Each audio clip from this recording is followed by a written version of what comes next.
Scrambled Eggs Super by Dr. Seuss. I don't like to brag, and I don't like to boast, said Peter T. Hooper.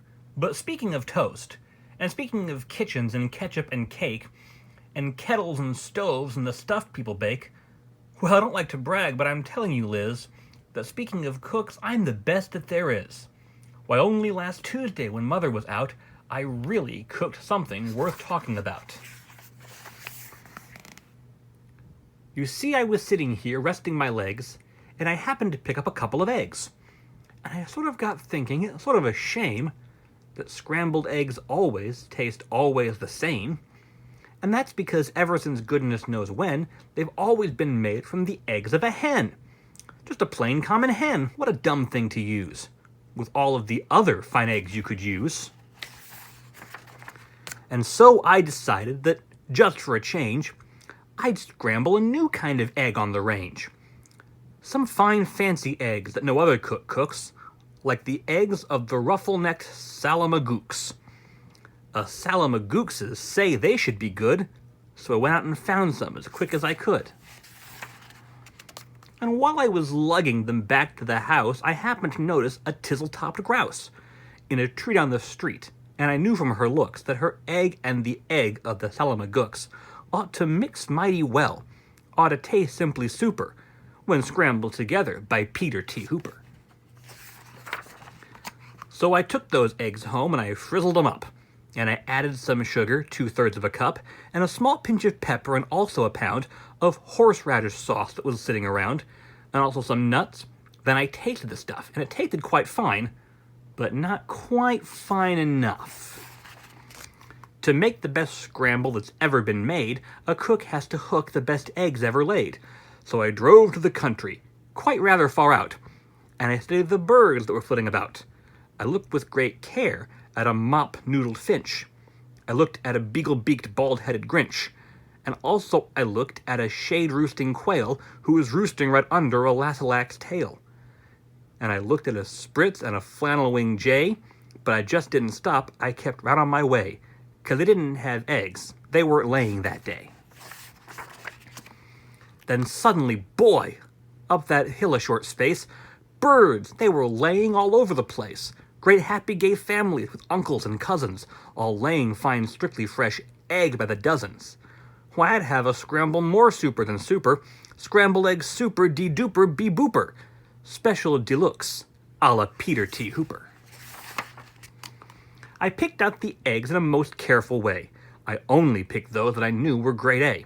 I only took eggs from the very best fowls, so I didn't take eggs from the twiddler owls, 'cause I knew that the eggs of those fellows who twiddle taste sort of like dust from inside a bass fiddle. I went for the kind that were mellow and sweet, and the world's sweetest eggs are the eggs of the queet, which is due to those very sweet trout which they eat. And those trout, well, they're sweet because they only eat wogs, and wogs, after all, are the world's sweetest frogs. And the reason they're sweet is whenever they lunch, it's always the world's sweetest bees that they munch. And the reason no bees can be sweeter than these, they only eat blossoms of beezelnut trees. And these beezelnut blossoms are sweeter than sweet, and that's why I nabbed several eggs from the queet. But I passed up the eggs of a bird called a strudel, who's sort of a stork with fur like a poodle. For they say that the eggs of this kind of a stork are gooey like glue and they stick to your fork. And the yolks of these eggs, I am told, taste like fleece, while the whites taste like very old bicycle grease. The places I hiked to, the roads that I rambled, to find the best eggs that have ever been scrambled. I hunted new birds along wild tangled trails, through gullies and gulches, down dingles and dales. I wriggled my way and I crawled at a creep through a forest of ferns that was 40 miles deep, and I mushed through the brush till I found a fine quigger, whose eggs are as big as a pinhead, no bigger. Then I went for the eggs of a long-legger quong. Now this quong, well, she's built just a little bit wrong, for her legs are so terribly, terribly long that she has to lay eggs 20 feet in the air, and they drop with a plop to the ground from up there. So unless you can catch them before the eggs crash, you haven't got eggs, you've got long-legger hash. Eggs. I'd collected 302, but I needed still more, and I suddenly knew that the job was too big for one fella to do. So I telegraphed north to some friends near Fizzole, which is 10 miles or so just beyond the North Pole, and they all of them jumped in their catamaslide, which is sort of a boat made of sea leopard's hide, which they sailed out to sea to go looking for grice, which is sort of a bird which lays eggs on the ice, which they grab with a tool which is known as a squitch, because those eggs are too cold to be touched without which. And while they were sending those eggs, I got word of a bird that does something that's almost unheard of. It's hard to believe, but this bird called the pelf lays eggs that are 3 times as big as herself. How that pelf ever learned such a difficult trick, I never found out, but I found that egg quick, and I managed to get it down out of the nest and home to the kitchen along with the rest. But I didn't stop then, because I knew of some ducks, by the name of the single-file Zumsian Zucks, who stroll single file through the mountains of Zums, quite oddly enough with their eggs on their thumbs. And some fellows in Zums, whom I happen to know, just happened to capture 1,000 or so, and they wrapped up their eggs and they mailed them by air, marked special delivery, handled with care. I needed more helpers, and so for assistance, I called up a fellow named Allie, long distance. And Allie, as soon as he hung up the phone, picked up a small basket and started alone to climb the steep crags and the jags of McStruku to fetch me the egg of a Mount Struku cuckoo. Now, these Mount Struku cuckoos are rather small gals, but these Mount Struku cuckoos have lots of big pals. They died from the sky with wild cackling shrieks, and they jabbed at his legs and they stabbed at his cheeks with their yammering, clamoring, hammering beaks. But Allie, brave Allie, he fought his way through, and he sent me that egg, as I knew he would do, for my scrambled egg super de-duper de-booper special deluxe a la Peter T. Hooper. In the meanwhile, of course, I was keeping real busy, collecting the eggs of the 3 eyelash tizzy. They're quite hard to reach, so I wrote on the top of a hammaka schnimaka schnamaka schnup. Then I found a great flock of southwest-facing cranes. And I guess they've got something that's wrong with their brains. For this kind of a crane, when she's guarding her nest, will always stand facing precisely southwest.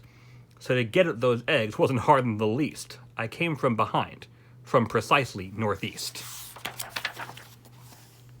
And I captured the egg of a grickly gractus, who lays them up high in a prickly cactus.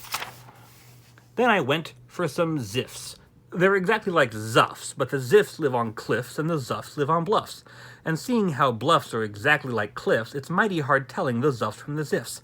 But I know that the egg that I got from the bluffs, if it wasn't a ziffs from the cliffs, was a zuffs. Now I needed the egg of a moth-watching sneth, who's a bird who's so big she scares people to death. And this awful big bird, well, the reason they name her the moth-watching sneth is because that's how they tame her. She likes watching moths, sort of quiets her mind. And while she is watching, you sneak up behind and you yank out her egg. So I got one, of course, with the help of some friends and a very fast horse. If you want to get eggs you can't buy at a store, you have to do things never thought of before. Well, to get at the egg of one very small doth, we had to pry all the mountain top off. Then I heard of some birds who lay eggs, if you please, that taste like the air in the holes in Swiss cheese. And they live in big Zanzibar trees. So I ordered a treeful. The job was immense. But I needed those eggs and said, hang the expense. I still needed more, and I saved it for last. The egg of the frightful, bombastic aghast. And that bird is so mean, and that bird is so fast, that I had to escape on a jillick-a-jast. A fleet-footed beast who can run like a deer, but looks sort of different. You steer him by ear. All through with the searching, all through with the looking, I had all I needed, and now for the cooking. I rushed to the kitchen, the plate where I'd stacked 'em. I rolled up my sleeves, and I unpacked 'em and cracked 'em. And shucked 'em and chucked 'em in 99 pans. Then I mixed in some beans. I used 55 cans. Then I mixed in some ginger, 9 prunes, and 3 figs, and parsley, quite sparsely, just 22 sprigs. Then I added 6 cinnamon sticks and a clove, and my scramble was ready to go on the stove. And you know how they tasted? They tasted just like, well, they tasted exactly just like scrambled eggs super de duper de booper, special deluxe, a la Peter T. Hooper.